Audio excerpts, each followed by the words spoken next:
Here in Washington, there are lots of experts, very smart people with specialized knowledge who are convinced that they, through central planning, you might call it, can run our lives better than we could left on our own. Yet again and again, the government experts have failed. They make things worse. Look what this department, the Department of the Interior, has done. You've heard about the catastrophic forest fires over the past few years. Some people call them natural disasters. But many say these fires are not natural. In fact, most of the catastrophic fires out west were government-caused fires, the result of decades of bad government policy or carelessness, like at Los Alamos or this fire in Lewiston, California, where the Department of the Interior lit a fire to try to get rid of a weed, this thistle. They set the fire despite weather reports saying it would be windy. It was windy.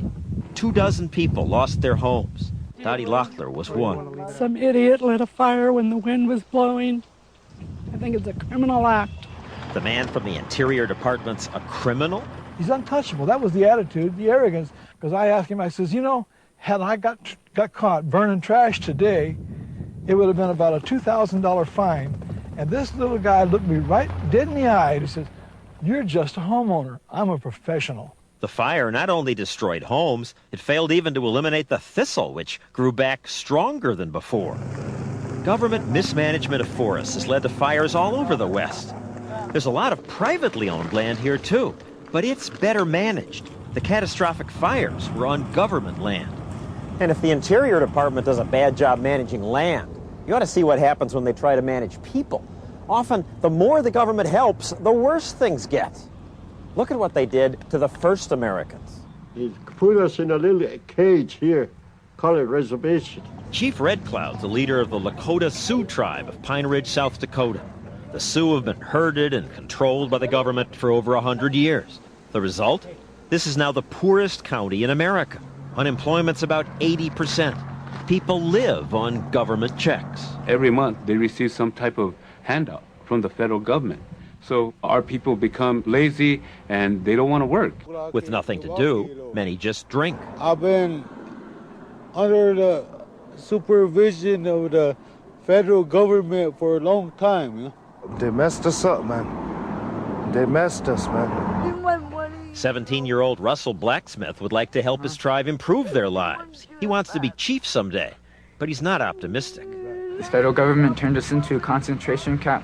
We sit back and just live off of government handouts. It's been a trap. We need to stand on our own 2 feet. We have the least life expectancy, less than Guatemala, less than Bolivia, Brazil. Hardly anyone reaches 65 anymore. Activist Russell Means blames the Interior Department's Bureau of Indian Affairs, the agency that claims to help Indians by planning their lives.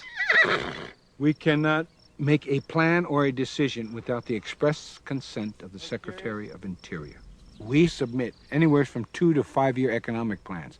Does that sound like the Soviet Union, the old Soviet Union and their failed economic plans? Most of the crimes against the Indians were that of the government. The government goes in and ruins their lives, and it comes up and says, hey, you need us. Come on in.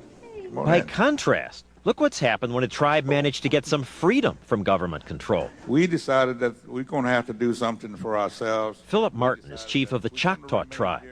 The government put the Choctaw on a reservation in Mississippi, and for years they lived much like the Sioux. Tuberculosis was rampant. Infant mortality was horrible. Babies were coming into hospitals, not being cared for, and going home and returning and dying in mother's arms. But then the Choctaw petitioned Congress to give them special concessions that would allow them to try new things without having to go through so much red tape. For the first time, we're able to make some changes. Today, 20 years later, they have factories that generate hundreds of millions of dollars in sales. One makes stereo speakers, another wiring for cars, another makes plastic utensils for McDonald's. Every Indian who wants a job has one. They've even hired thousands of non-Indians from off the reservation.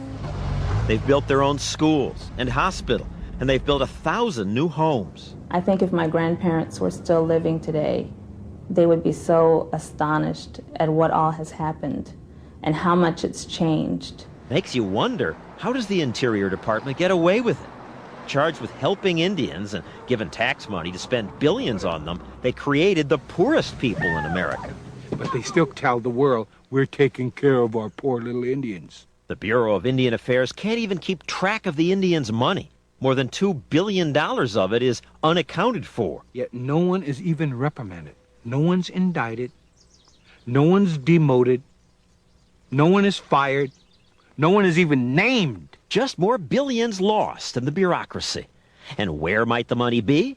I wanted to ask then Secretary of the Interior, Bruce Babbitt. He agreed to an interview, and his staff had us set up our camera gear in his conference room. But when Babbitt arrived, he seemed to change his mind. I'm not sure why I'm here. I mean, you know, another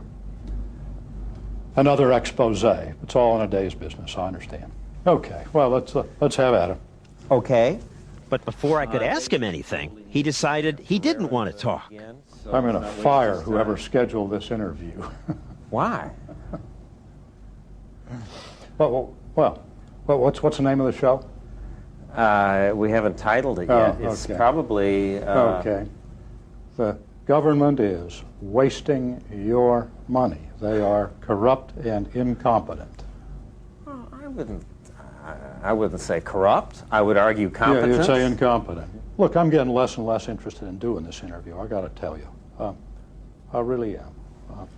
I'm not sure how I got here, but well, we told you it was a consumer report on government. Told your staff. Yeah. Look, I really don't want to do this. No. And that was that. The interview was over.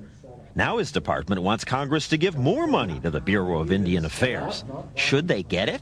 Should they exist at all? There's no Bureau of Jewish Affairs. There's no Bureau of Irish Affairs. There's no Bureau of Black or African Affairs. They sit up there in Washington, D.C., and they legislate laws that affect us, when in fact, they don't know what the heck's going on here.